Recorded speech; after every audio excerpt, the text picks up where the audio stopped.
vous saluons ce soir dans le précieux nom de notre Seigneur Jésus-Christ. Je crois que nous sommes tous dans la joie d'être dans la maison de Dieu, n'est-ce pas? Dieu vous bénisse. Frère Kadi, je suis très content de te voir. Ça faisait très longtemps depuis qu'il avait voyagé pour le Lubumbashi. Que Dieu vous bénisse beaucoup. Nous allons nous tenir debout pour lire les Saintes Écritures. Je crois que nous sommes en train d'évoluer sûrement vers la fin de notre sujet. Notre sujet que nous avons entamé depuis, c'est la 3e semaine que nous venons de commencer.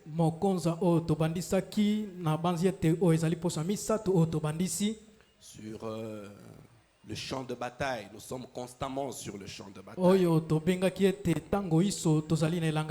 Et ma prière, c'est que le Seigneur nous aide vraiment à saisir une fois pour toutes cette situation. Et être vraiment dans une attitude qui nous permette d'avoir tout le temps des victoires.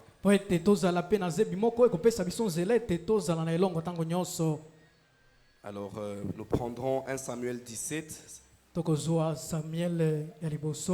Aujourd'hui, nous allons lire 38 à 40. Puis nous prendrons nos 3 versets habituels, 2 versets habituels, 48 et 49.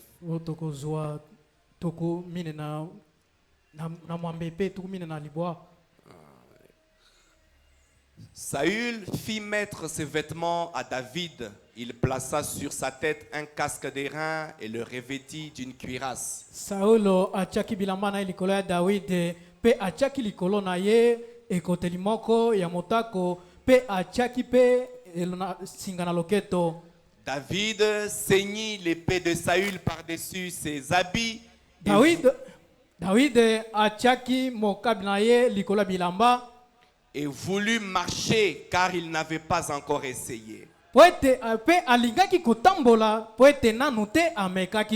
il dit à Saül, je ne puis marcher avec cette armure, je n'y suis pas accoutumé.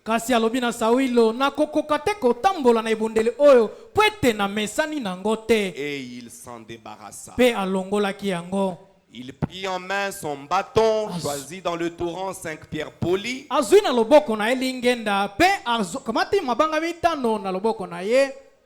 Et les mit dans sa gibecière de berger et dans sa poche. Puis,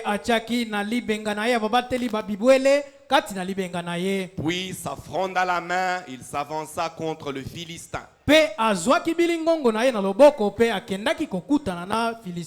48.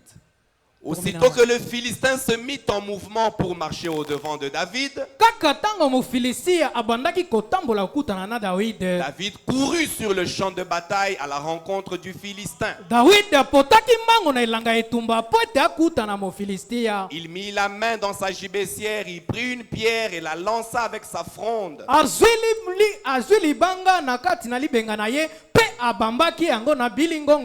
Il frappa le Philistin au front et la pierre s'enfonça dans le front du Philistin qui tomba le visage contre terre.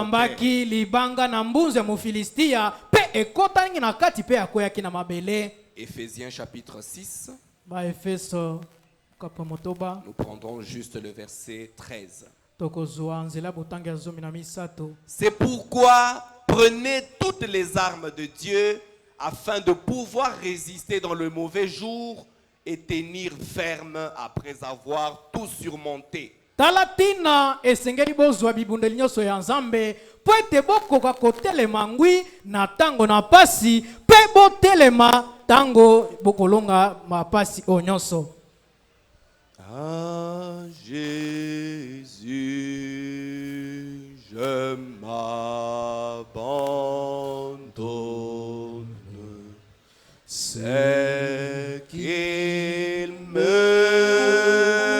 dit, je le crois, oh, et je pense qu'il me tourne la coupe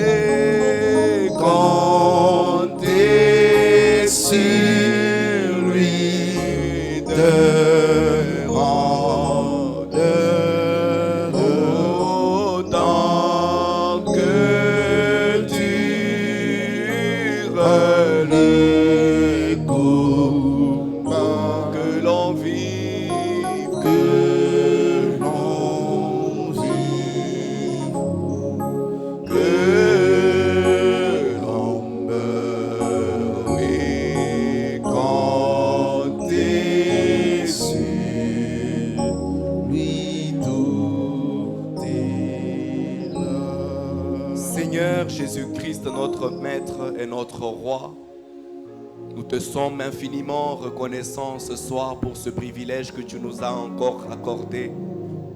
Depuis que nous nous sommes séparés dimanche, aujourd'hui, tu as conduit nos pas dans ta maison après nous avoir protégés depuis le matin. Tu nous accordes de nous réunir ainsi pour t'adorer et t'entendre nous parler. Seigneur, après t'avoir ainsi loué et adoré, l'heure arrive maintenant où nous voulons nous taire pour que toi, tu puisses nous parler. Nous sommes réunis ici comme une armée du Dieu vivant, réunis dans ce quartier général où nous sommes venus nous enquérir du combat, où nous sommes venus avoir des instructions, Seigneur Jésus, sur comment nous tenir sur le champ de bataille, comment connaître notre ennemi et comment combattre. C'est toi le capitaine en chef, le commandant de l'armée céleste. Viens donc nous donner tes instructions, Seigneur, et nous donner un cœur prêt à tout combat. Viens nous donner le courage, Seigneur, d'affronter l'ennemi sur son propre terrain, Père. Puisque tu n'as pas une autre armée en dehors de nous, nous sommes tes représentants sur cette terre, ceux qui sont censés écrire la dernière histoire de l'Église ici sur terre. Ainsi, accorde-nous, Seigneur Jésus, d'être vraiment pris dans ta présence, Seigneur, que nous puissions être transportés devant toi jusque dans les lieux célestes en Jésus-Christ, où nous pourrons réellement communier avec toi autour de ta parole. Bénis les hommes et les femmes qui sont déjà en ces lieux, ceux qui sont encore bloqués en route, accorde-leur d'arriver rapidement, Seigneur. Bénis même les petits enfants qui sont au milieu de nous. Laisse que ta parole qui sortira soit accompagné d'une telle puissance que chaque pécheur sera sauvé, que chaque rétrograde sera sommé de retourner à la maison du Père et que chaque maladie quittera les gens, Père. Nous nous abandonnons à toi, croyant que tu nous as exaucés, car c'est au nom du Seigneur Jésus que nous te le demandons ainsi avec foi. Amen. Asseyez-vous, je vous prie. Puisse le Seigneur ajouter des bénédictions à la lecture de sa parole. Ainsi, comme je le disais, nous sommes toujours en train d'évoluer avec notre petit sujet ici. Nous sommes constamment sur le champ de bataille. Je crois que nous avons déjà compris ce que c'est que ce champ de bataille où nous travaillons.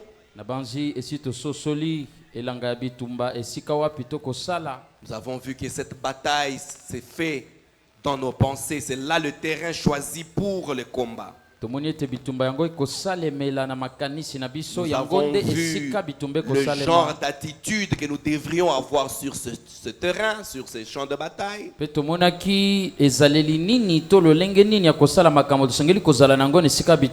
Et dimanche, nous étions en train de parler même de notre ennemi. Parce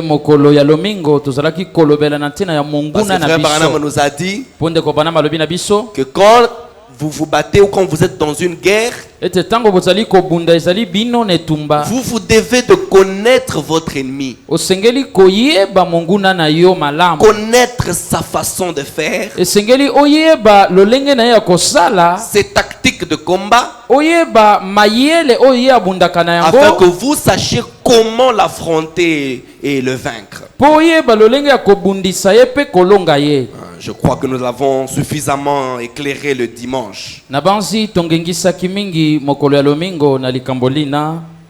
Et dans ce que nous venons de lire ici, nous voudrions aborder encore un petit aspect ce soir sur qu'avons-nous ou qu'est-ce que nous avons comme équipement de combat sur ce terrain de bataille.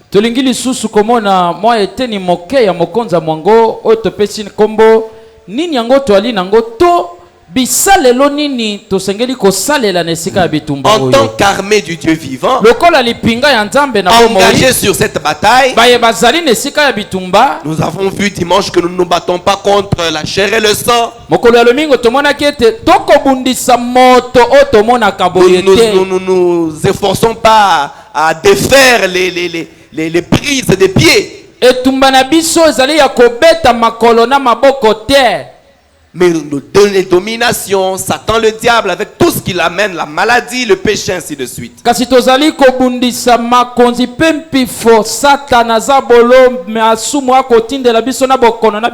avec quel équipement?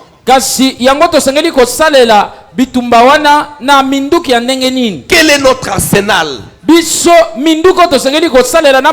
que comme vous venez de le voir, David est arrivé au front. Il a trouvé Israël en guerre avec les Philistins.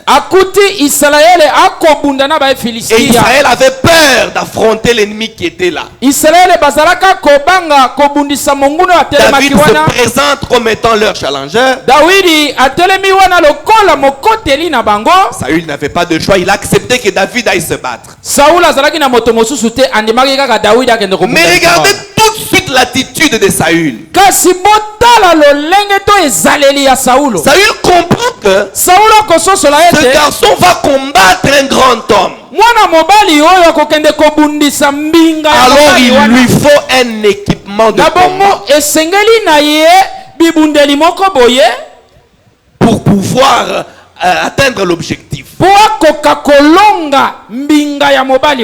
Et c'est comme ça dans toutes les armées. Vous ne pouvez pas penser à aller vous battre. Vous ne pouvez pas vous aventurer sur un champ de combat sans équipement de combat, sans savoir avec quoi vous allez vous battre.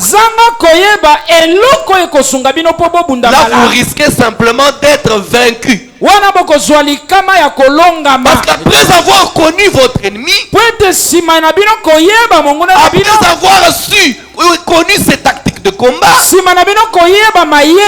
vous devriez aussi savoir quel type d'équipement il vous faut pour parvenir à le vaincre.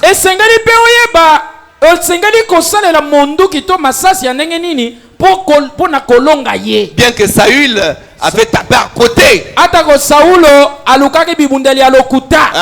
David a dit non, moi je ne suis pas habitué à ça. Je vais me battre avec les armes que moi je maîtrise.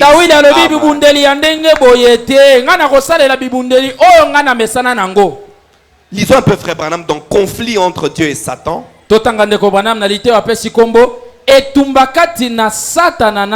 31 mai 62. 56 à 62. Suivez-moi très attentivement mes frères. Frère Branham dit, prenons l'exemple de la guerre. Quand un général fait une expédition pour affronter en guerre un autre général,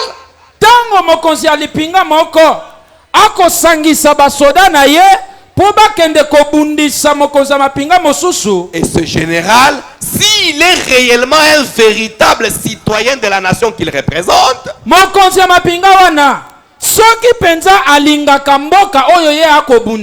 et il devrait assurément l'être pour être général. Pose à la générale, pose à la citoyen à Malam. Ce n'est pas comme chez nous ici, on nous met même les étrangers comme des généraux. Alors il faut être un bon citoyen pour devenir un général. Qu'est-ce que ce général va faire s'il est un bon général? D'abord, il étudie les attaques de l'ennemi.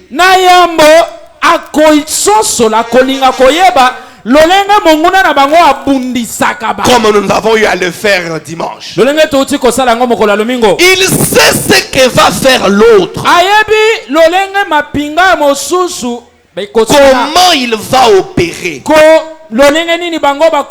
En effet, d'une façon ou d'une autre, il a déjà été là-bas et a déjà espionné, comme nous les voyions autrefois.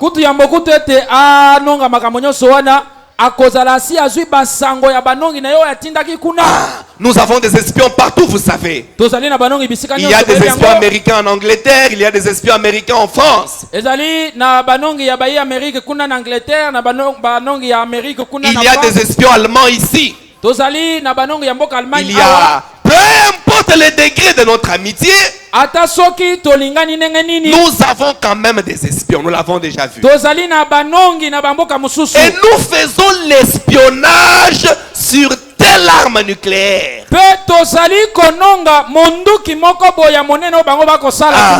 Puis nous la trouvons et la ramenons au pays. Alors ce qu'il y a, c'est qu'on se prépare. Quand la guerre éclate effectivement, ils savent attaquer leur ennemi. Et si nous connaissons, pourquoi? Parce qu'ils ont déjà, ils savent ce qu'eux ils utilisent. Et ils ont déjà préparé leurs armes en fonction de ce que l'ennemi a. Et Dieu savait que cette grande guerre entre le bien et le mal allait éclater. Et il savait ce que l'ennemi allait faire. Il savait très exactement comment équiper son peuple. Sachant ce que l'ennemi va faire, sachant quel genre d'arme l'ennemi va utiliser, Dieu aussi a su comment équiper son peuple. Oh, le général parole. Étant un vrai général, il devait bien espionner l'ennemi pour savoir qu'est-ce que lui va utiliser. Ainsi, si nous remarquons bien, la toute première chose avec laquelle Dieu a équipé ses enfants, c'était étant infini. Il savait ce qu'il fallait pour vaincre Satan à chaque moment. À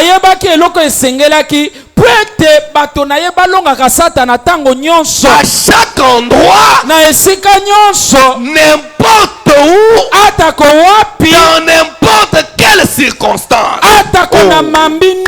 Lui étant un vrai général, ayant bien espionné son ennemi, il savait qu'est-ce qu'il fallait doter son peuple. Avec quoi les doter? Pour qu'ils vainquent leur ennemi partout et dans n'importe quelle circonstance. Maintenant, il n'aurait pas dit je vais leur donner quelque chose maintenant, et ensuite quelques années plus tard je pourrais étudier quelque chose de meilleur à leur donner. Quand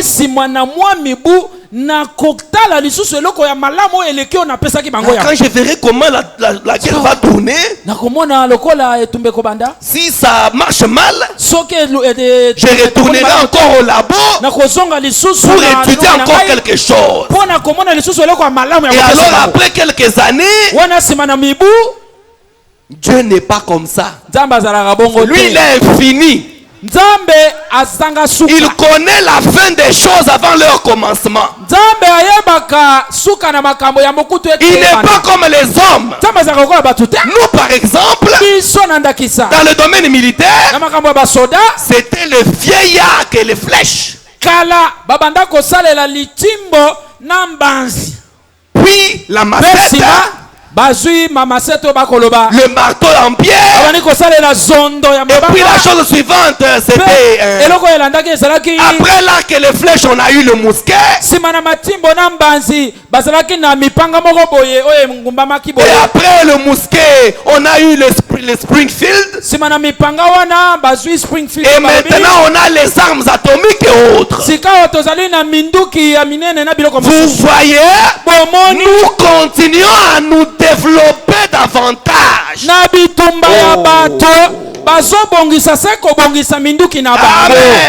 Selon les circonstances, selon les techniques des autres, l'homme continue à se développer. Mais Dieu, au commencement déjà, a donné à ses enfants l'arme atomique.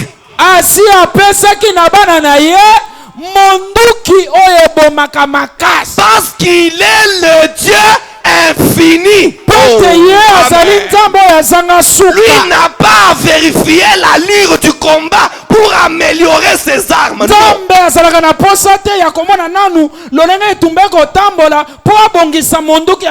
Il ne veut pas voir comment les choses vont aller. Parce que lui étant infini, il a dû voir la fin des temps. Il a dû voir la tromperie du diable, comment elle évoluait. Et il a trouvé une fois pour toutes l'arme qui devait vaincre Satan au cours des âges.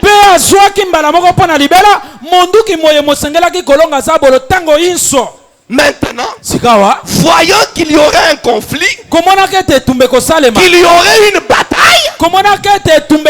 Dieu qui passe ses enfants d'un type de munitions appropriées,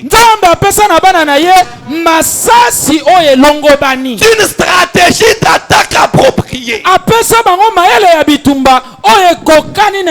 du type approprié de tout ce dont ils auraient besoin. Alléluia.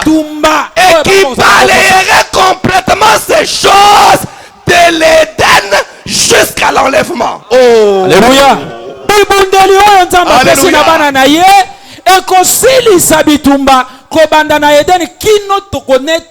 Qu'était-ce? La parole. Oh. Alléluia. La parole. C'est ce qui fait Satan. C'est la parole. Elle le vaincra n'importe où. Alléluia.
Le meilleur équipement. Et quand Jésus est arrivé, juste pour prouver que c'est le meilleur équipement,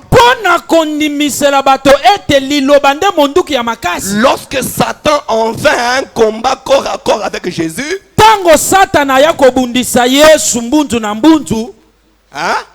celui-ci n'a pas du tout déployé sa puissance pour lier les mains à Satan.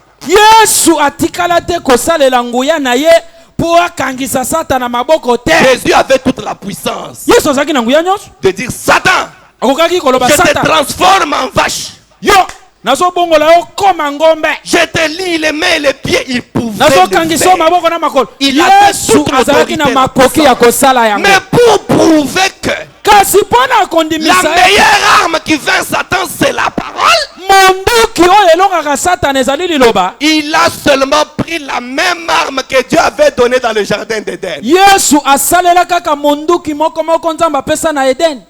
Sa parole. Et il a dit, il est écrit, il est écrit, écrit. Et il lui a asséné un coup avec cela.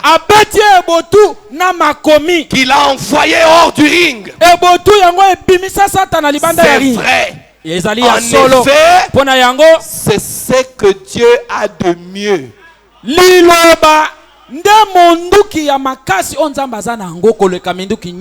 C'est tout ce qu'il a de mieux dans son dépôt. Et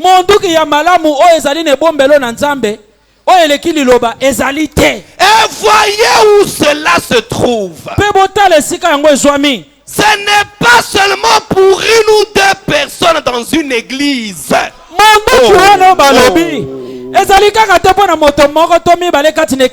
Pour que quand tu as des problèmes, pasteur, quand toi tu as un problème, diacre, non, cette arme, elle n'est pas donnée à une ou deux personnes dans l'église. C'est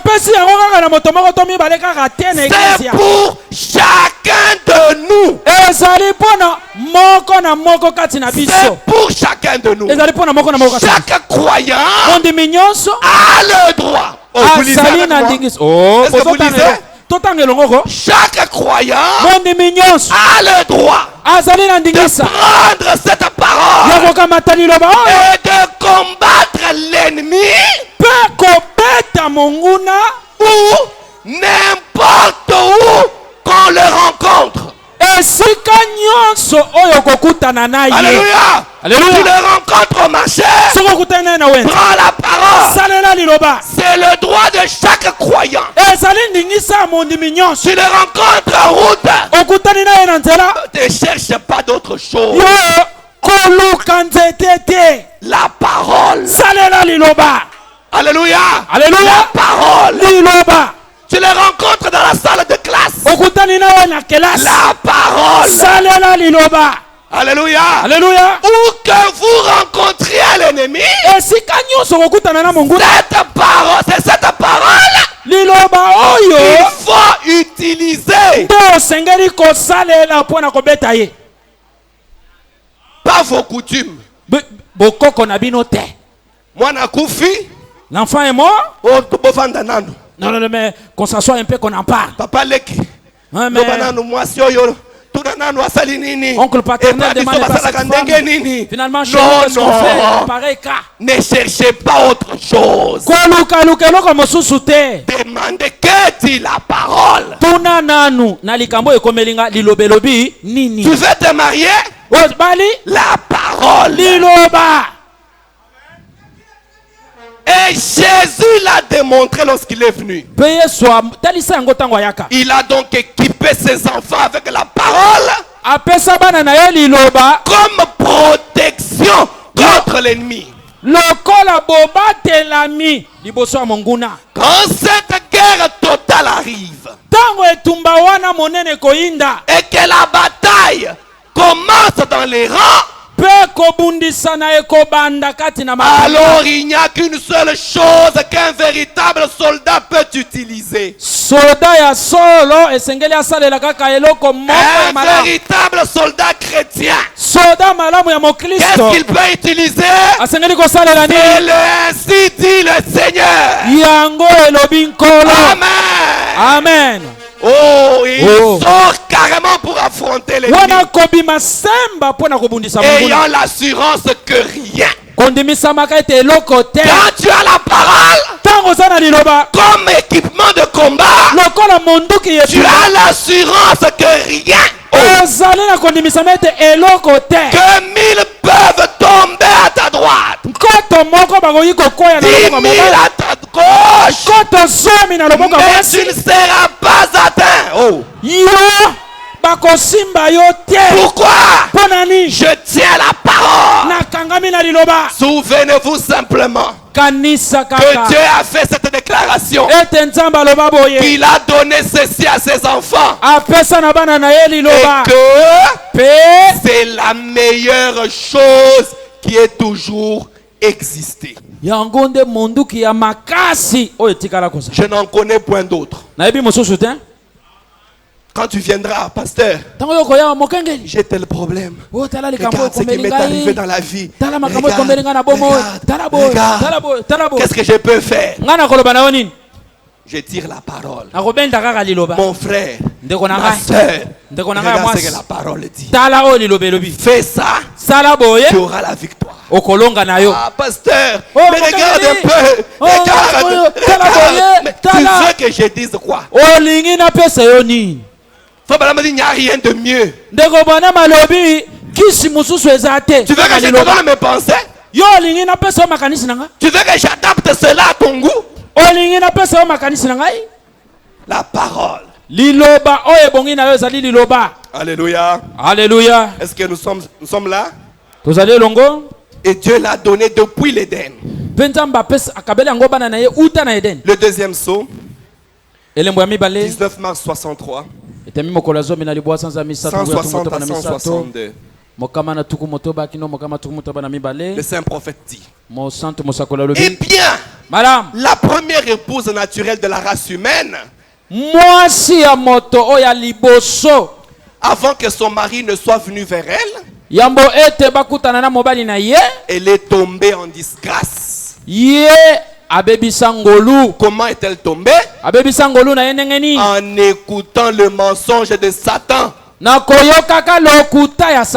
Après que Dieu l'avait protégée par sa parole, elle est allée encore prêter l'oreille. Si elle était restée derrière la parole, elle ne serait jamais tombée. Or, ça c'est dans le naturel. Remarquez la femme naturelle. Et quelle a été la malédiction? La véritable malédiction. Oh, ouvrez les oreilles, ouvrez les oreilles. Oh, Mambodi. Un chrétien, on ne peut pas le maudire.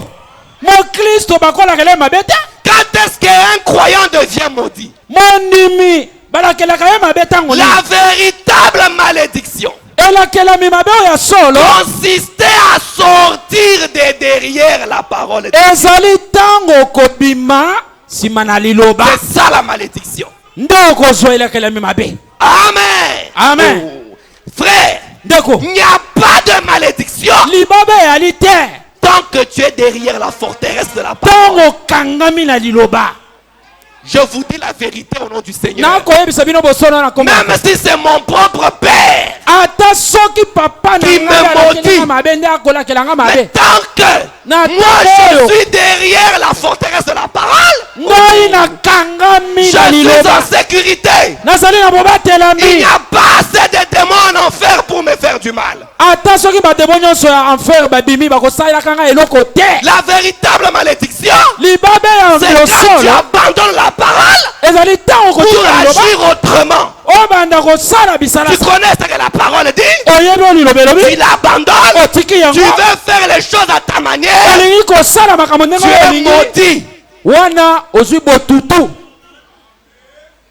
Est-ce que vous m'entendez? N'allez pas chercher la malédiction ailleurs. Comme j'étais avec un frère hier, il me raconte un tas d'histoires là. J'avais une boutique. J'ai fait, ça ne marche pas. Ma boutique est tombée en faillite. J'ai trouvé une moto. J'ai fait ceci et cela. Je l'écoutais, il parlait. Maintenant j'ai une moto neuve de 3 pneus. Je ne manque pas à manger. Je mange. Mais pour avoir seulement l'argent pour faire autre chose, je n'arrive pas. Je ne sais pas ce qu'il y a.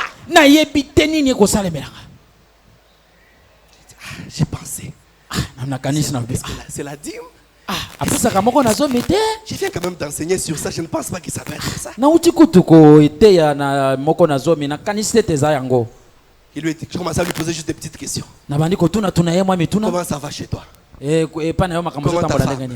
Comment ceci? Comment? En parlant, je décèle un petit truc. Les frères n'est même pas en bon terme avec sa belle famille. Au point que son beau-père l'appelle, il refuse de prendre le téléphone. Il est fâché. Dans la maison, ça ne va pas. Sa femme tout le temps. Mais tu veux quoi? Tu veux quoi? Tata Bokilo so benga ya papa Bokilo benga ya 3 jours na boy ko yambaye parce que na mwana na ya salaki makambo na bengi ye papa pesa ye toli. J'ai dit toi, est-ce que tu as la tête? Mais yo mutuna wezo ça. On t'a déjà donné cette femme là? Basi ba pesi. Elle se méconduit, tu appelles son père. Soka salima be obengi tata na ye. C'est quelle parole? Wana lilobani. Tu vois que tu es sorti de derrière la parole. Au moins te yo moko ndo bimi na lilobati. Maintenant, comment tu ne veux pas que la malédiction soit sur toi? Libabe kozanga yo ndengeni. Hein? La véritable malédiction. Libabe ya solo. C'est quand tu quittes de derrière les remparts de la parole. Quand tu fais ces choses que tu fais là, tu sais que c'est contraire à la parole. Voilà la malédiction.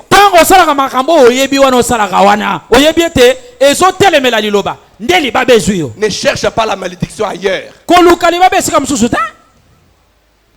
Alléluia. Alléluia. Maintenant, souvenez-vous. Elle en croyait environ 98%. 98%.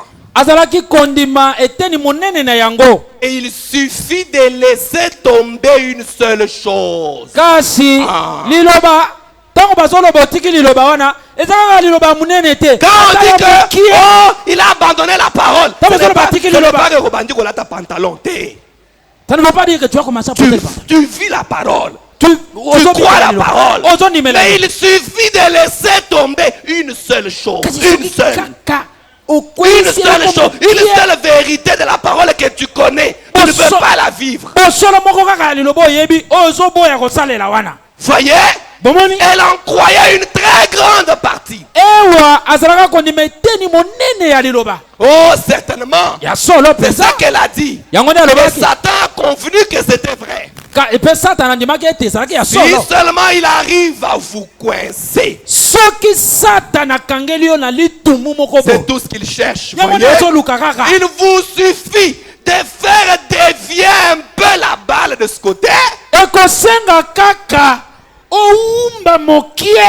elle manquera la cible.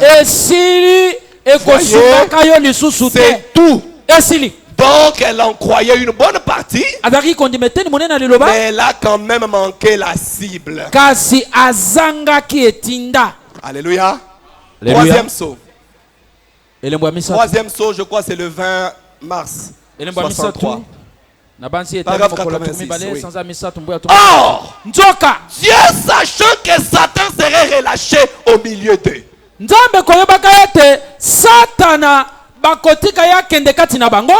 comme on a dit, malheur à la terre. Satan vient vers vous animé d'une grande colère. Et Dieu sachant cela, que Satan serait relâché au milieu d'eux, alors il leur a donné un lieu derrière lequel rester. Dieu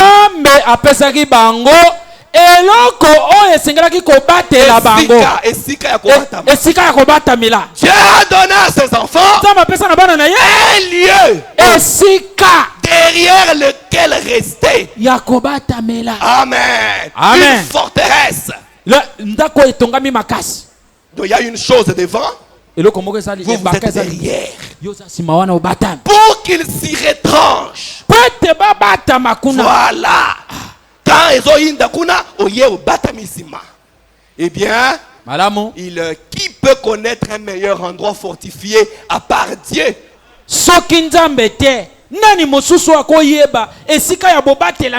Lorsqu'il cherche à prendre soin de ses propres enfants, qui peut connaître un meilleur endroit? Pourquoi pensez-vous que Dieu adore? Si je voulais prendre soin de mon petit Joseph, eh bien frère, tout Et si je savais que sa vie en dépendait, eh bien, et que j'étais capable de le faire, eh bien, si un béton armé de 12 mètres pouvait faire l'affaire,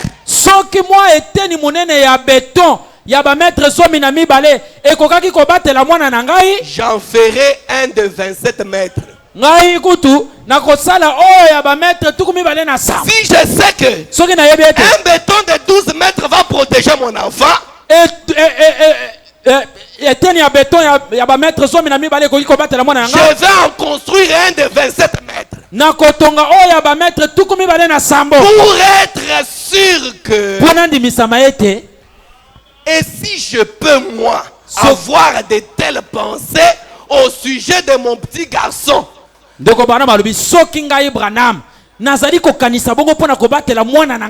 alors que je sais que sa vie mortelle était perdue, l'enfant serait sauvé.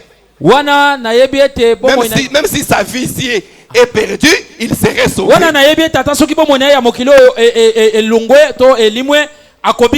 combien plus forte raison en serait-il de Dieu pour son enfant qui serait éternellement perdu?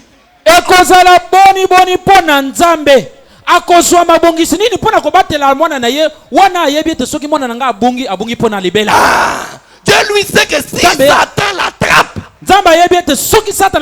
il sera perdu pour toujours. Amen. Quelles seraient alors les précautions que lui prendrait? Derrière quoi devrait-il le placer? Alléluia. Alléluia. Il l'a placé derrière sa parole. Et rappelez-vous, il est écrit, au commencement était la parole. La parole était avec Dieu. Et la parole. Donc en réalité, Dieu a placé son enfant derrière lui-même. Alléluia. Donc cette forteresse qui me garde n'est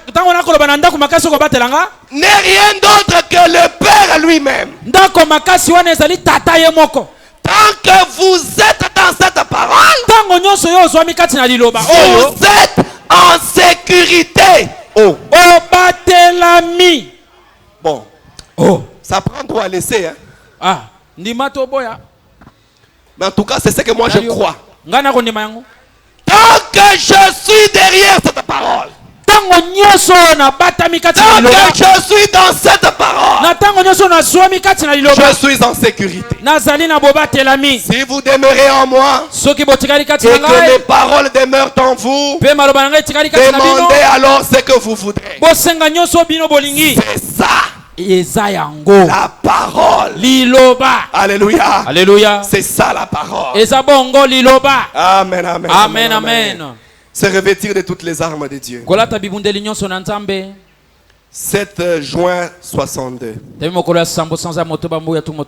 29 à 30. Bien, nous voyons que Dieu a donné à ses enfants le meilleur.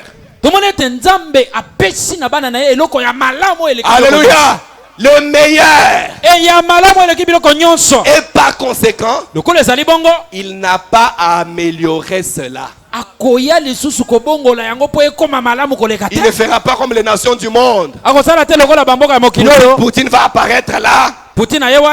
Mais maintenant, j'ai créé Satan. Dieu n'est pas là. Oh, l'autre sort. J'ai créé une arme qui peut voyager en dehors de l'orbite de la terre. Ça, c'est le propre de l'homme. L'homme s'améliore. Mais Dieu, lui, comme il a parcouru le temps avant, il connaissait ce qu'il fallait. Au lieu d'attendre que les choses s'empirent pour créer quelque chose, il a pour toujours créer quelque chose d'efficace éternellement. Il ne change jamais. Il n'a pas du tout changé depuis qu'il l'a donné pour protéger ses enfants. Et bien comme il savait, la guerre au ciel, il a dû chasser Satan. Puis, il est descendu sur terre. Il a placé ses enfants derrière la forteresse de la parole, de sa parole. J'aimerais vous poser une question. Pensez-y simplement.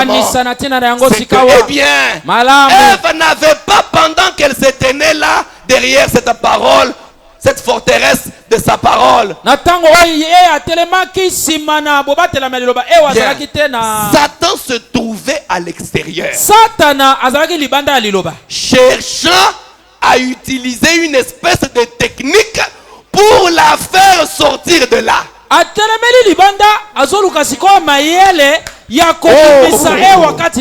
C'est exactement ça l'arme qu'a Satan.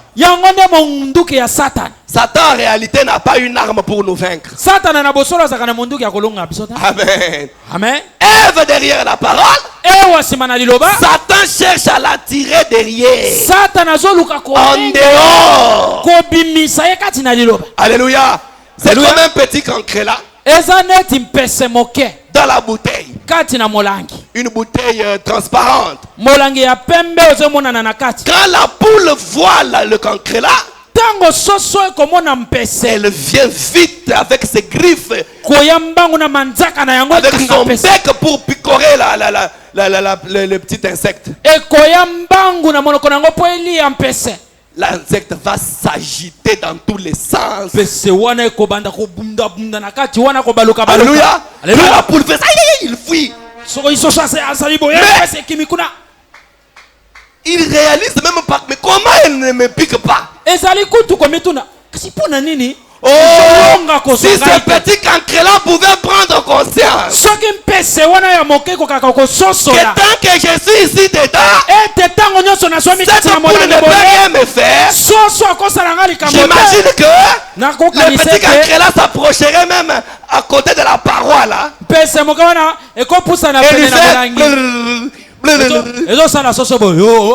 quand la poule vient là, il regarde. Mais pourquoi il s'agite? S'agitant au risque même de sortir. Pour dire non, ici il y a peu d'espace. Au risque de me faire du mal. Oh, tu ne cours pas aussi vite que Satan. Reste derrière la forteresse. Amen. Quelles que soient les agitations de l'ennemi, peu importe comment la poule peut voler. Oh, petit cancre là, reste derrière. Amen. Amen. Satan cherche à utiliser une espèce de technique pour la faire sortir de là. Car tant qu'elle restait derrière la parole, tout allait bien. C'est là que nous commettons notre erreur. Nous commettons notre erreur lorsque nous quittons de derrière la parole. Là que nous commettons notre erreur. Lorsque nous quittons. Je crois donc que tous les croyants de la parole de la Bible sont du même avis. C'est ça, non? Vous êtes du même avis? Nous sortons de derrière la parole. Alors nous nous retrouvons en difficulté. Mais tant que nous gardons la parole devant nous comme une forteresse, ne vous placez pas avant la parole. Amen. Amen. La parole est là. Sois derrière. Ne dis pas, mais je suis là, non? Je suis collé à la parole. Toi, tu n'es pas censé protéger la parole. C'est la parole qui est censée te protéger. Toi, tu te mets devant la parole. On va te manger là au pied de la parole. On va te bouffer à l'église. On est chaque jour. Moi j'ai toujours lu la Bible, tout ça. On va te bouffer. Tu ne dois pas te mettre devant la parole. Sois derrière. Laissez la parole se placer devant vous. Voyez, laissez-la simplement se mettre en premier. Et vous, vivez juste derrière elle. Oh. Elle fait des tranchées. Et vous marchez simplement là-dedans. Voilà, voyez. Et c'est ainsi que ça se passe. Amen. Amen. Bien, nous voyons donc que pendant ce glorieux temps du commencement, retournons un peu au 3e psaume. 89 à 91.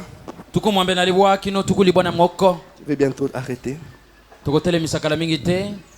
Je vais lire ça et puis une autre citation, puis nous allons prier. Mes frères, gardons cet équipement. Elle va donc commencer à se promener dans le jardin. Et il y a rencontré par hasard le serpent. Une espèce d'individu très instruit. Et il a commencé. Or lui, il était de l'autre côté. Dieu vit, demeure, agit dans l'humilité, jamais autrement. Nzambe abikaka avandaka asalaka na komikitisa. Voyez? Eh bien, cette humble petite dame se promenait là. Et Satan est venu. Comme il nous a toujours rencontrés. Un gars du genre astucieux. Habile, instruit. Et il voulait lui vendre son programme. Peu importe combien Satan pouvait rôder. Comme on nous a dit, votre ennemi Satan rôde, cherchant qu'il va dévorer. Mais peu importe combien Satan pouvait rôder, tant qu'elle restait derrière cette parole, elle était tranquille. Amen. Amen. Derrière cette parole, elle était tranquille. Voyez-vous, laissez Satan faire tout ce qu'il veut. Qu'il grogne, qu'il fasse des grimaces. Laisse-le faire tout ce qu'il veut. Toi, sois simplement sûr que tu es derrière la parole. N'est-ce pas? Alléluia. Alléluia. Vous tenez-vous-en simplement à la parole. Voyez-vous, ça ne change absolument rien. S'il dit, hey, tu es malade, toi tu réponds, par ces meurtrissures je suis guéri. C'est ça être derrière la parole. Ne lui laisse pas le temps. Voyez? Eh bien tu vas mourir. Tu lui réponds, il me ressuscitera. Oh, ça va lui faire très mal, hein? Quand il se rend compte que tu n'as même pas peur de la mort, il dit, même si je meurs, il me ressuscitera. Voyez? Il l'a promis. Amen, amen, amen, amen, amen. Voyez-vous, restez simplement derrière la parole. C'est tout. Christ lui-même s'est retranché derrière la parole. Lui-même le maître s'est retranché aussi derrière la parole. Il est écrit. Voyez?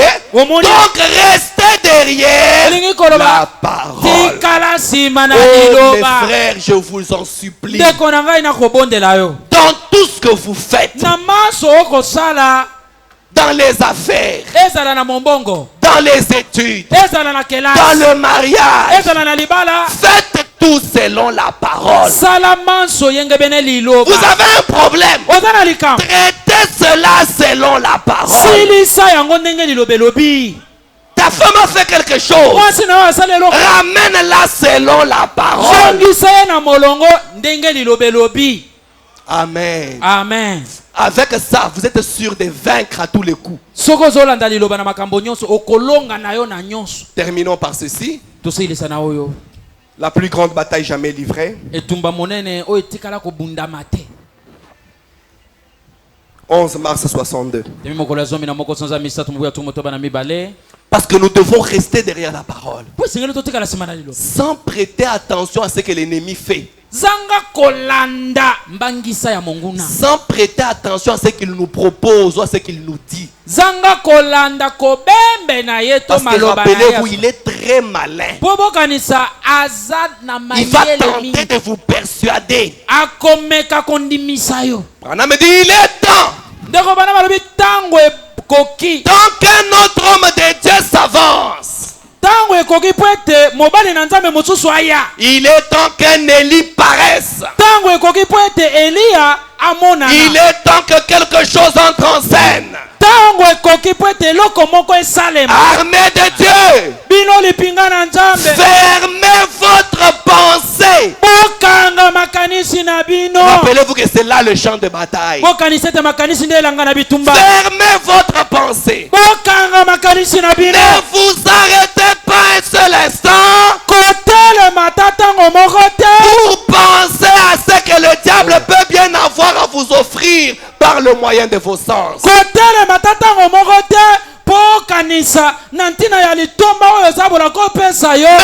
souvenez-vous,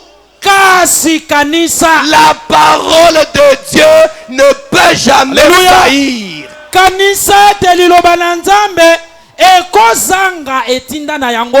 Ces deux grandes armées, quand l'ennemi viendra comme un fleuve, comme il vient aujourd'hui, quand dit Dieu qu'il ferait, l'Esprit de Dieu lèverait un étendard contre lui. Êtes-vous l'un d'entre eux? Oui, oui. Il nous est enseigné dans Jacques 4:7. Je n'ai pas le temps de le lire. Jacques 4:7. Résistez au diable et il s'éloignera. Il ne s'éloignera pas seulement, mais il fuira. Alléluia. Résistez-lui. Il ne va pas seulement s'éloigner, mais il fuira. Frère Branham pose la question: comment résistez-vous au diable? Quand tu es assis et il vient dans ta pensée avec une attaque, comment lui résistez-vous? De la même manière que notre capitaine en chef nous a dit de le faire.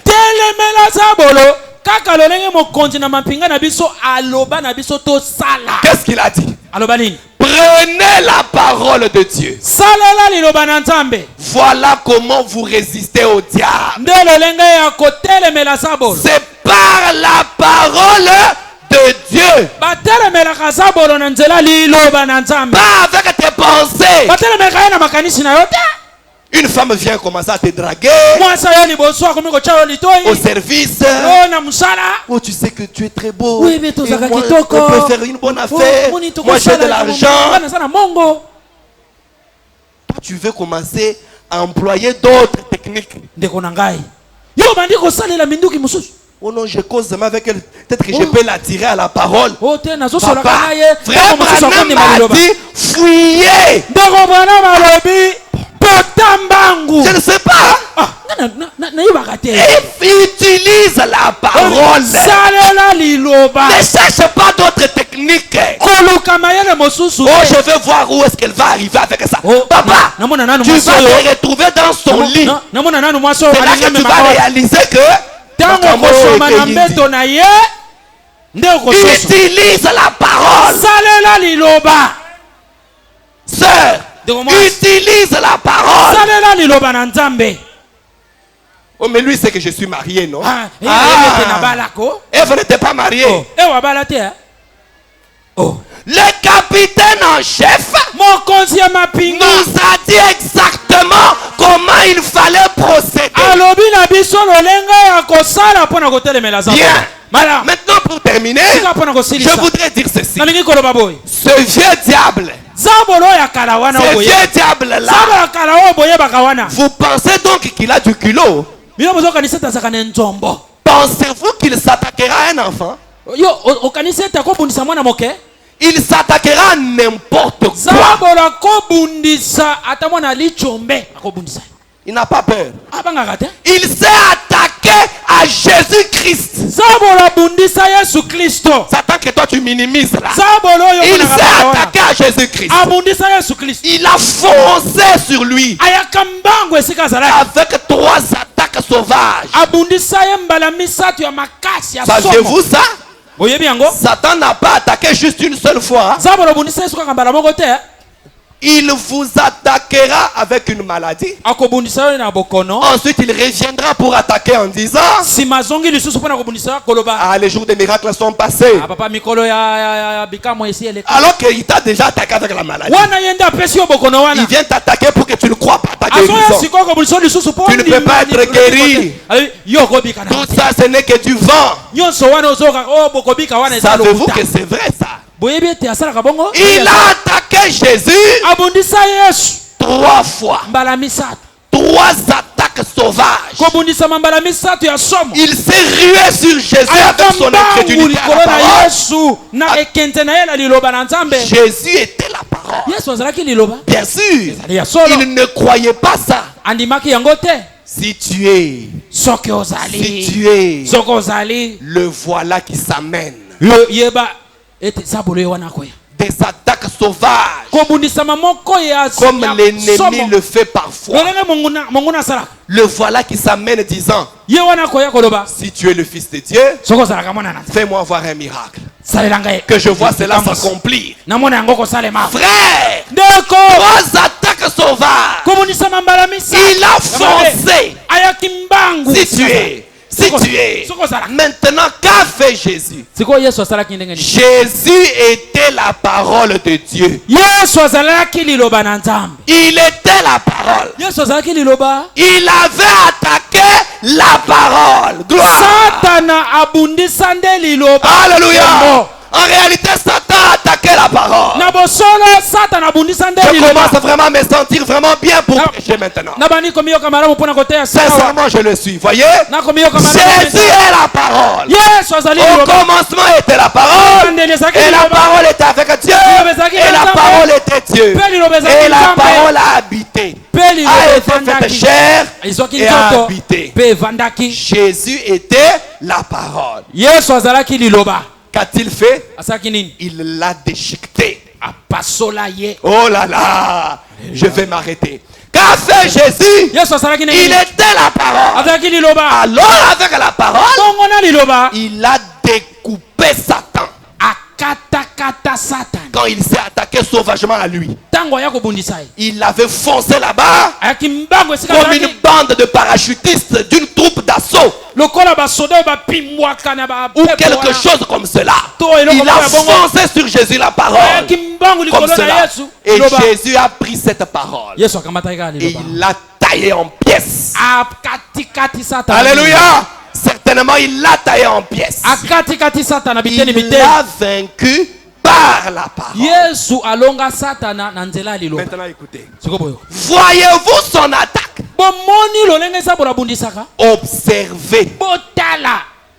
Écoutez attentivement alors que je termine. Moi aussi je termine. Son attaque, qu'est-ce? Être incrédule à la parole de Dieu.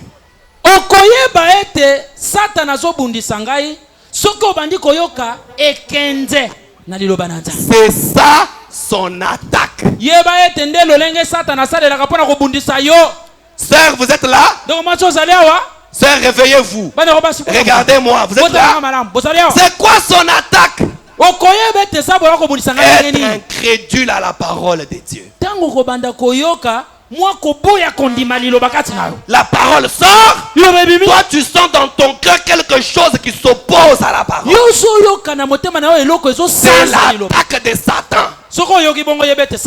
Là, pouvez-vous voir la plus grande bataille qui ait jamais été livrée? Il n'y a que deux forces. Satan et Dieu. Et quelle est l'arme de Satan contre vous? On a dit que toi tu as la parole.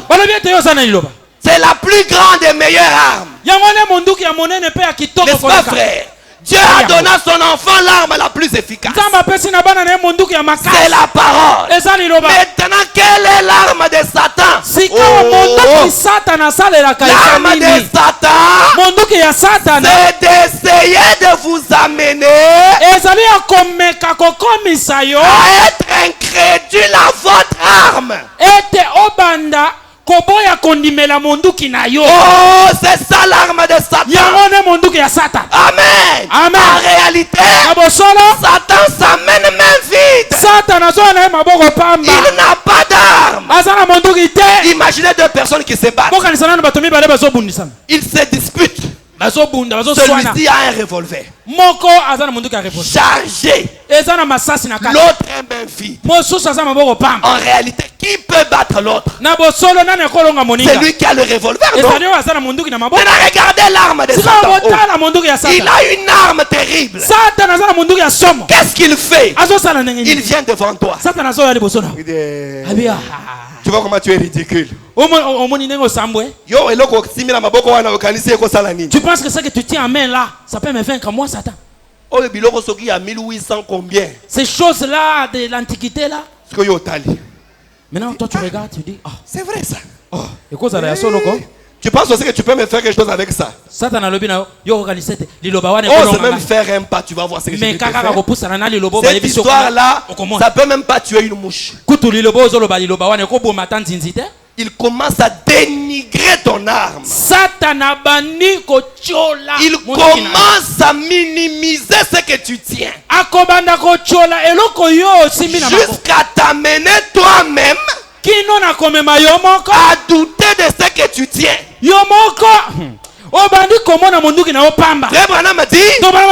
Jusqu'à ce que tu déposes ça. C'est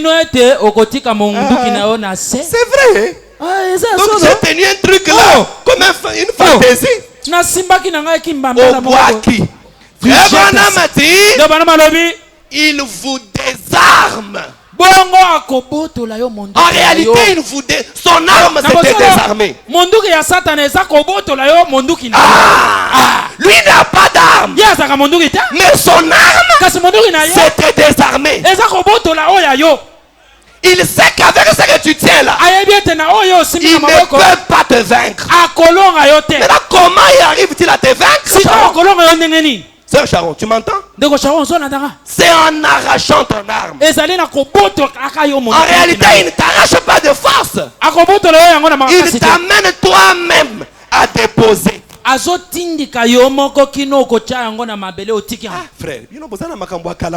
mon frère, vous avez encore ces anciennes choses là? Finalement, les choses ont changé. Vous ne savez pas que beaucoup de frères... Aux choses là où il n'y a pas d'amitié entre garçons et filles là, sont des choses des pasteurs. Branham n'a jamais dit ça. C'est le diable. Mais c'est que lui dit là, c'est écrit où?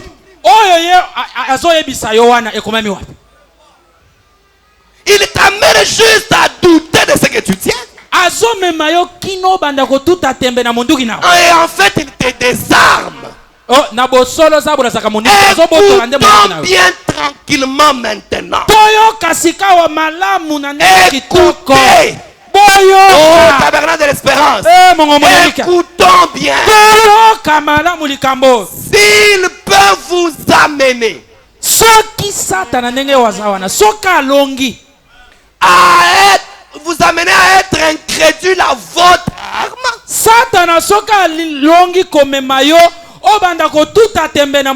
À être incrédule à votre équipement. Il vous amène à croire que votre arme n'est pas assez puissante.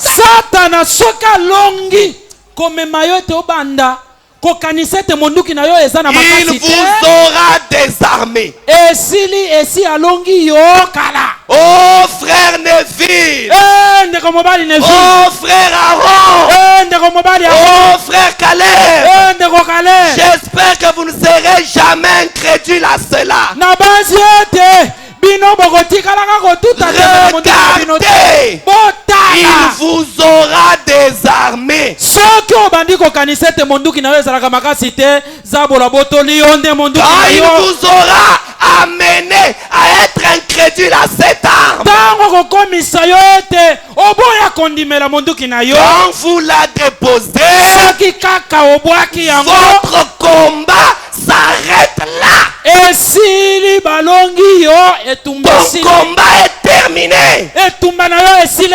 Parce que sans la parole, tu ne peux même pas faire une seconde devant ça.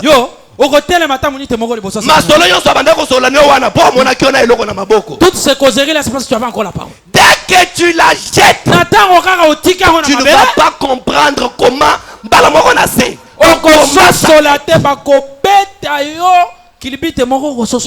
vous êtes fichu. Tenez cette arme. Simba monduki na yo. Tabernacle de l'espérance. Frères et sœurs, tenons cette arme. Ne la déposez pas.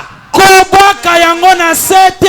que soit ce que les autres font, quel que soit ce que les autres églises font, soyons l'espérance du message. Alléluia. Ne la déposez pas. Ne regardez pas ce que les autres font. Satan vous aura désarmé. Alléluia. Alléluia. Nous voyons son incrédulité. Ah, toi tu penses que si tu fais seulement ça, ça fait quoi? C'est comme ça le travail s'est fait maintenant.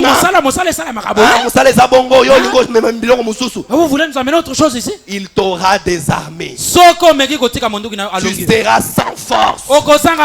Tu seras comme Samson avec la chevelure coupée, avec des muscles mais sans force. Tu ne resteras qu'avec l'excitation dans la bouche, mais dans la maison d'une prostituée. Tu resteras avec l'excitation dans la bouche, mais un escroc, avec des dettes jusqu'aux dents. Quel genre de frère es-tu? Tu jettes la honte sur le message au point que le monde nous insulte. Mais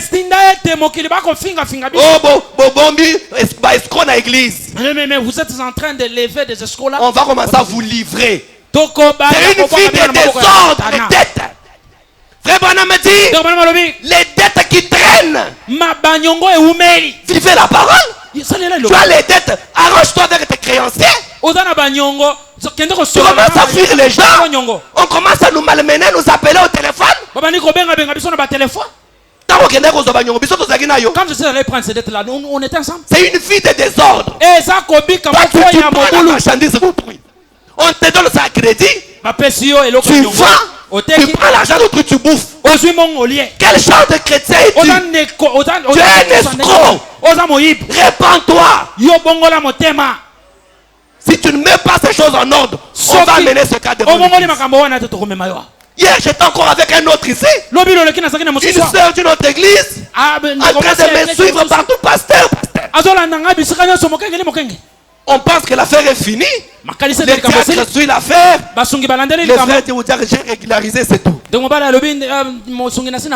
Depuis c'est décembre. Janvier, je crois. Hier, la sœur m'appelle. Oh, pasteur, mais l'affaire là, je refuse de vous déranger, vous êtes très occupé. Diacre, votre affaire n'est pas finie. Non, non, le frère m'a dit qu'il avait déjà payé. Non, diacre, vérifiez d'abord. Rien.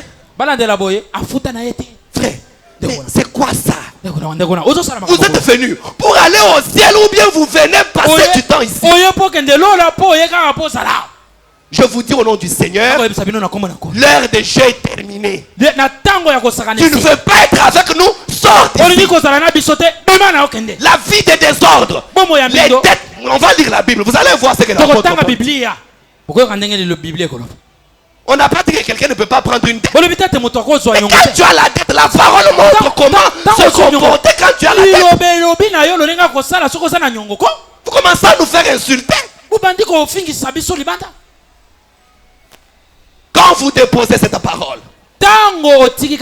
vous commencez à agir contrairement à ce que la parole dit.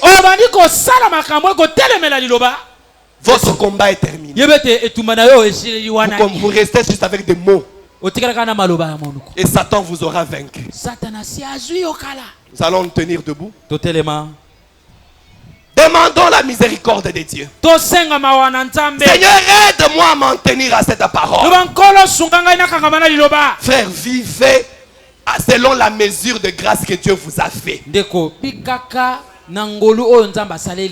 encore t'a permis de gagner $20. Vis à la hauteur de tes $20.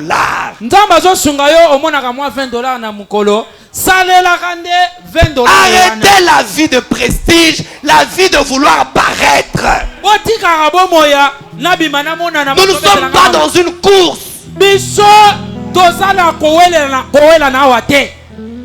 Nous sommes l'église, nous sommes venus nous préparer pour aller au ciel. Oh, tel frère s'habille comme ça, moi aussi. Moi aussi là, pas parce que Dieu t'a béni, mais tu voles.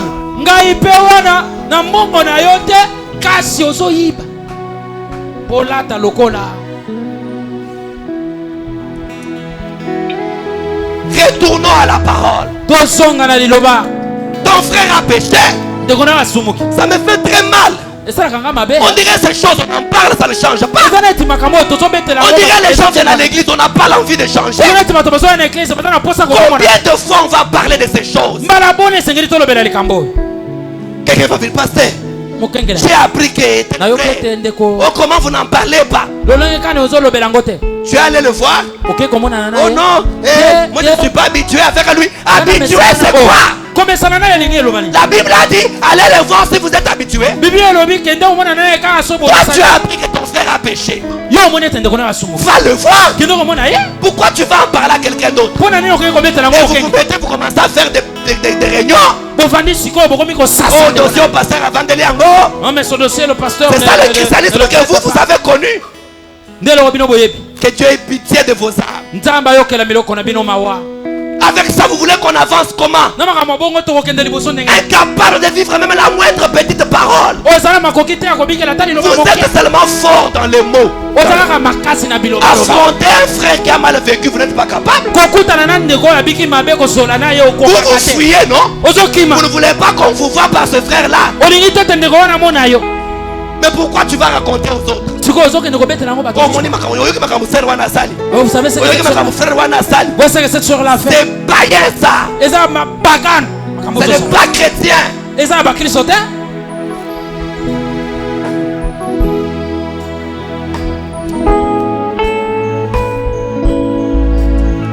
Que Dieu ait pitié de nous. Nous venons à l'église pour nous améliorer. Et non pour demeurer des mêmes gens. parle, insiste, mais rien. Je commence à me demander, on prêche ensemble des gens en prison.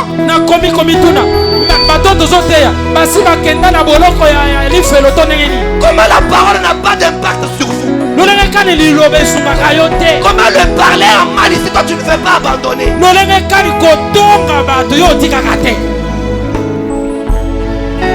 C'est toujours on m'a dit, toi qui viens toujours te dire. Qui t'a engagé ici pour recevoir les plaintes?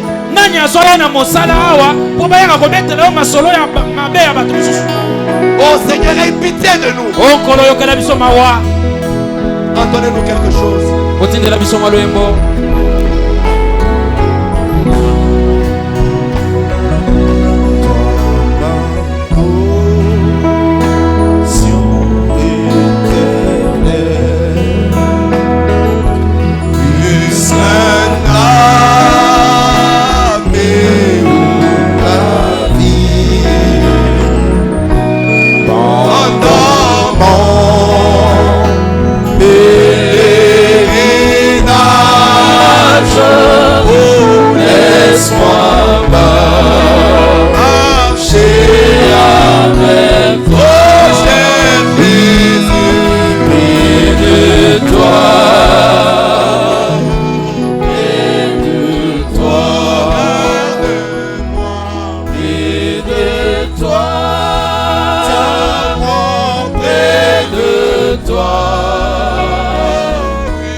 toyoka libondeli. Wewe ujumwa kwenye mkulumba. Kwenye mutamba alona mutamba Eliazar. Ujinga yebo ujumukala utokule nyimike mjika yumwa kwamba ni kumvuisha ubikila Abba Père. Nous nous sentons, Seigneur Dieu de grâce et Père de miséricorde, coupable ce soir. Alors que tu as pourvu, Seigneur Dieu de grâce, à un bon endroit pour notre sécurité. Mais nous n'avons pas voulu, Seigneur Dieu de grâce, rester là où tu avais voulu que nous soyons. Nous t'avons abandonné, toi la véritable fontaine des eaux vives. Nous t'avons négligé, toi la sécurité réelle. Nous sommes allés nous chercher, Seigneur Jésus, la sécurité ailleurs. Nous avons pensé, Seigneur Jésus, que nous pouvons très bien nous nourrir, Seigneur Jésus, que toi. Nous avons pensé, Seigneur Jésus, que nous pouvons très bien nous vêtir, que de la manière que toi tu pouvais le faire. Ce soir, Seigneur Jésus, nous revenons, Seigneur Dieu de grâce, Père de miséricorde. Ise de bonté envers nous, Seigneur Dieu de grâce, Père de grâce. Nous sommes tes enfants, Seigneur Jésus. Quand on a le coup de coup de fumu, tu dis marcher, bah ouais, comme nous fumu, tu mets en moi, ou tu le manges en fumu.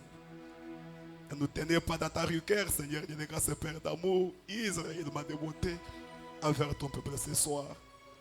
Tu as dit dans ta propre parole, revenez à l'Éternel et l'Éternel reviendra à vous. C'est ainsi que nous venons, Seigneur Jésus-Christ, avec beaucoup de honte. Nous avons honte de nous-mêmes, Seigneur Jésus. C'est là que, Seigneur Dieu de grâce, nous manquons même des paroles. Nous manquons même, Seigneur Jésus, comment nous exprimer devant toi.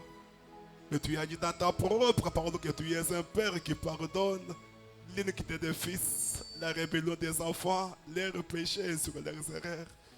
Seigneur Jésus, pardonne nos péchés, pardonne nos transgressions, toutes nos rébellions, ainsi que tous nos manquements, Dieu roi.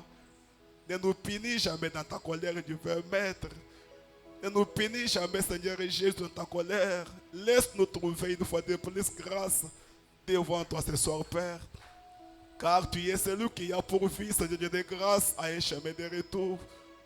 Madame nous a dit que tu es disposé à nous recevoir et nous pardonner, peu importe ce que nous avons fait. C'est là que nous venons, Seigneur Jésus, étant conscients de nos transgressions, étant conscients de nos mauvaises vies, étant conscients, Seigneur Jésus-Christ, des plusieurs irrégularités que nous avons, Seigneur Jésus. Pardonne-nous réellement, Seigneur Dieu de gloire et Père d'amour. Lave nos âmes, Seigneur Dieu bien-aimé, dans le sang de l'agneau. Purifie-nous, Seigneur Dieu de grâce. Accorde-nous, Seigneur Jésus, la possibilité de pouvoir nous relever une fois pour toutes, Seigneur Dieu de grâce. Bénis cette parole, Dieu, viens sauver maintenant dans nos cœurs. Ne permets pas, Dieu, roi, que nous puissions être des auditeurs oubliés. Laisse-nous, Seigneur Dieu de grâce, ceci, en train de ruminer dans nos âmes, Seigneur de respect d'amour. Merci, Seigneur Dieu de grâce. Nous remettons toute cette main au nom de Jésus-Christ. Amen. Amen. Amen. Que le Seigneur vous bénisse, frères et sœurs. Que Dieu vous bénisse. Oui, je crois que l'église, c'est un lieu de correction, dit Frère Branham. Le Seigneur nous appelle et nous redresse un peu. Pour celui qui se sent concerné, que ça ne vous dérange pas, que ça vous dérange dans le sens de changer. Parce que Satan est très astucieux. Vous sentez que vous êtes concerné, mais au lieu de vous amender, vous vous fâchez. C'est ça encore la ruse. Il vous amène encore plus loin. Au lieu d'avoir pitié de vous et de vous repentir devant le Seigneur, Satan vous amène à vous énerver contre le prédicateur.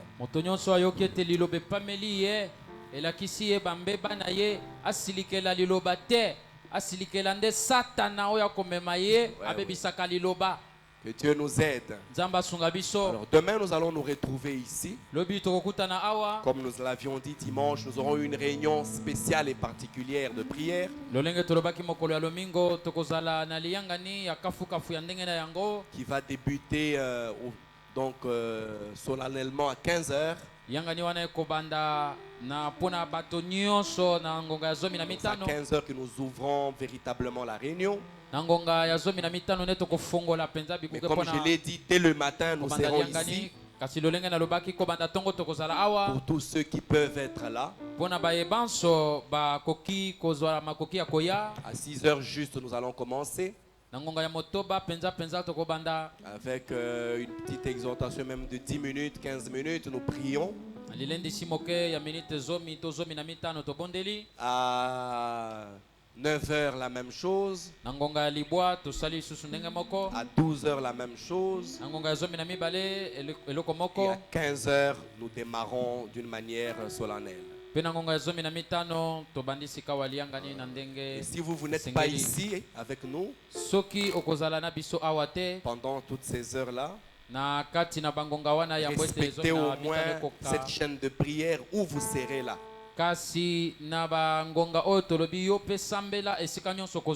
Soyons unis dans la prière à ces heures-là. Même si vous êtes au travail, éclipsez-vous un peu, prenez un moment, même 10, 15 minutes, 20 minutes dans la prière.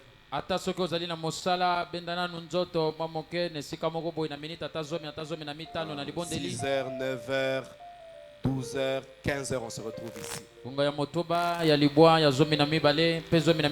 Même les mamans avec les enfants à la maison, faites la même chose. Si vous ne pouvez pas venir ici, faites-le à la maison. Ce qui va rendre cette réunion spéciale, ce n'est pas les mots. Ce n'est pas parce que j'ai dit que c'est spécial, c'est là que ça devient spécial. Mais mon vœu, c'est que ça soit spécial. Et ce qui va rendre ça spécial, c'est notre attitude vis-à-vis de cette réunion-là. Préparons-nous pour cette réunion dès ce soir. Soyons en prière. Demandons la faveur de Dieu qu'il vienne nous rencontrer encore demain. On va prier pour les malades et les nécessiteux. Vous avez quelqu'un malade, amenez-le. Vous avez un cas de maladie, venez avec la requête, on va prier. Vous êtes vous-même malade, venez. On va prier avec imposition de main, même peut-être onction d'huile si possible.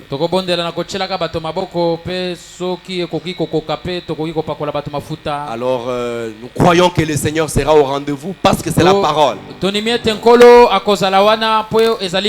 Alors prenez ça à cœur, je vous en prie.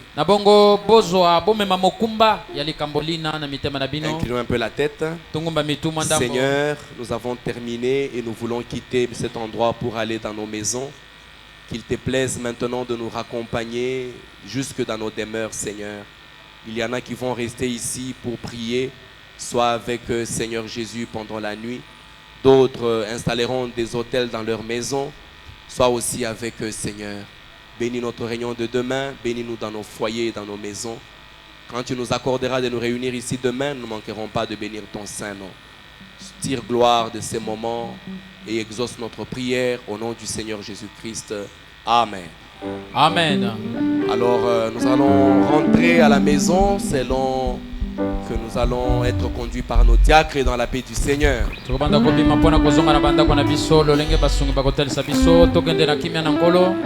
Que Dieu vous bénisse.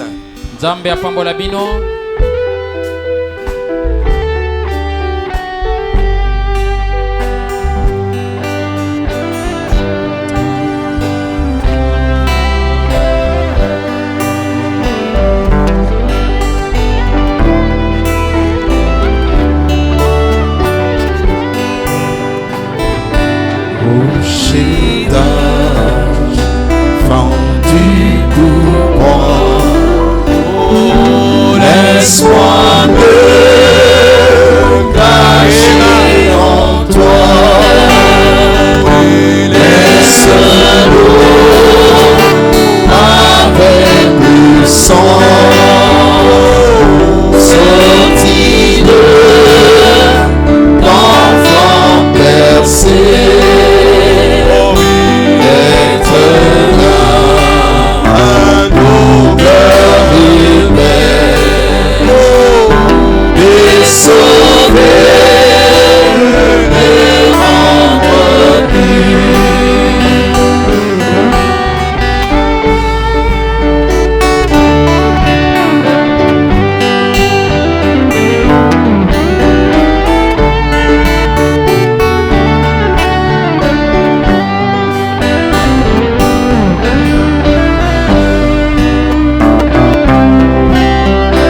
que me la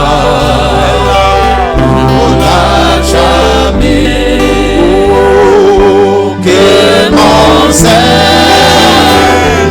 c'est un point